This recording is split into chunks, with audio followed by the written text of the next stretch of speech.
All right, so with my recent video about my Pwn CNC V9 dust boot on my Ultimate B CNC, there was a couple questions about what I use for my bristles on my dust boots.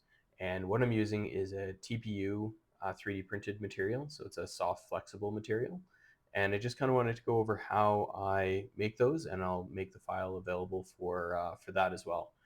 So right now I'm looking at the CAD drawing that I've imported for the V9 dust boot. You could do this easily with calipers if you've already got your dust boot in front of you as well.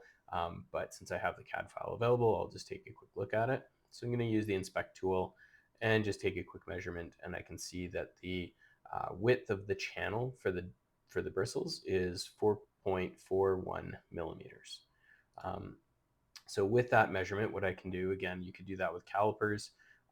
You'd open up the Bristles custom options CAD file that I have. So I'll make this available on printables. With the file open, you'll see just a layout of bristles. And the part that we want to play with is under modify and change parameters. And just so you know, I am using the free version of Fusion 360. So this is something that you could download Fusion 360 and open this file and make these same bristles if you want to. So I have a few user parameters that are favorited. There are more user parameters if you want to play with more of the options. There is a bristle width, so if you wanted wider bristles or more spacing on your bristles, or if you want to make your bristles thicker, you could adjust these as well. I've used these parameters on pretty much every dust boot slash bristle combination I've done, and I found them to work well. So I didn't favorite them, just leaving them less obvious. So you can play with them if you want. I haven't thoroughly tested that. You might break something, but it is there if you want to play with it. So the few things that we need to adjust is the overall length. So this is the length of the bristle section you're going to create. This will depend a little bit on your dust boot and how long of a bristle section you need to go in there, as well as your 3D printer. If you only have a 180 millimeter bed, you may have to adjust this down to fit your bed, and then just use several sections of it to make that work. So just depends on your bed. I'm using a 330 by 330 printer, so I can make my bristles about 290 millimeters long easily with a little bit of room to spare. You can also then adjust the bristle length. This one's going to be the most important for most people, I would say. But let's say I want really short bristles. I can set this to 30 and hit enter or tab, and it will recalculate and redraw that with smaller bristles. The other thing that's important is the measurement we took earlier, so the 4.4 millimeter width of the channel. So basically what I've done is I've made half of that. So when I set up my bristles, I print two sections like this and then put them back to back, and that makes enough bristles, and the header then squishes into the channel to hold it securely. And that's been working well on my dust boots. You could use a bit of CA glue to secure it if you really wanted to, but I do find they squish in there and hold pretty tight, and I haven't had any problems with them coming out. So the header height is also the depth of the channel. So if you have a really deep channel and you want to fill that channel so that the bristles are sticking out where the channel ends, you may need to increase this. So I could make this 8 millimeters if I had a really deep bristle channel. And so now I've got a big, long bristle channel that will help hold the bristles if I have a deeper channel.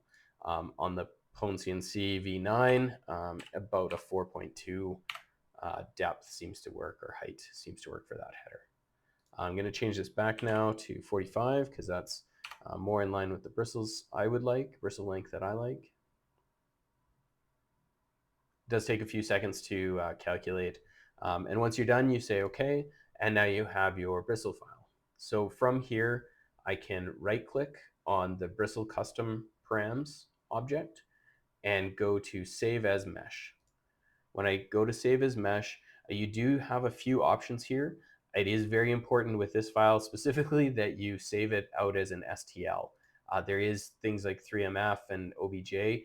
The problem with these two specifically, the OBJ and the 3MF, is they'll save each body of this design out separately. So what you end up with is the header and then a body for every bristle. So if you use these two types, it will it will not work very well in your slicer when you go to print this. So make sure it's an STL and then say okay. You're gonna give it a name and a location. So this is the 45 millimeter bristles. We'll save that, and that's all done. So at that point, I can switch over to my slicer, and I've got these loaded already. I did an export earlier, but you would just go in your slicer, you'd add the files. This is the one I just loaded, so I'll delete these two. So now I've just got the 45 millimeter bristles that we just created. Now keep in mind that you do need at least two of these, depending on, again, your print bed and things like that. You may have more or less room to play with, but you may need multiple sections of this to fill your dust boot. So in my case, I need two of these, and I'm going to slice them. And the settings I'm using for slicing is 3 walls, 4 top, 4 bottom.